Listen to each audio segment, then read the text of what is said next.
Gaur egun, musika tresnak sailkatzeko bi modu daude. Lehenengoa, sailkapen tradizionala, eta bigarrena, sailkapen teknikoa. Goazen lehenengoarekin. Sailkapen tradizionalak desberdintzen ditu orkestrako musika tresnak 3 familiatan. Harizkoak, haizezkoak eta perkusiozkoak. Lehenengo familiaren barruan, 3 azpifamilia daude. Lehenengoan igurtzitako haria, bigarrenean pultsatutako haria eta hirugarrenean kolpekatutako haria. Lehenengo azpifamiliaren barruan daude biolina, biola, biolontxelua eta kontrabasua. Hauek dira igurtzitako haria. Pultsatutako haria. Azpifamilia honen barruan daude gitarra, arpa eta lagutea.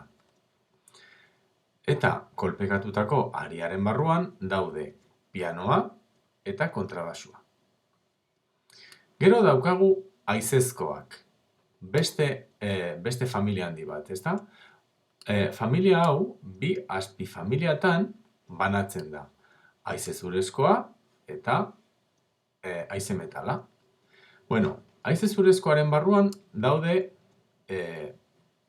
zeharkako txirula, klarinetea, fagota eta oboea. Eta gero, haize metalaren barruan, trompeta, tromboia, trompa eta tuba.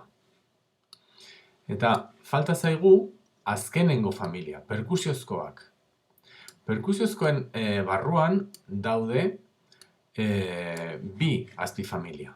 Afinazio zehatzakoa eta afinazio zehaztugabekoak. Afinazio zehatzaren barruan daude nota zehatzak ematen dituztenak, ezta? Xilofonoa, marimba, timbalak. Eta afinazio zehaztugabea, hau da, ez dute nota zehatzik ematen. Adibidez, bonboa, kaxa, txindatak eta abar.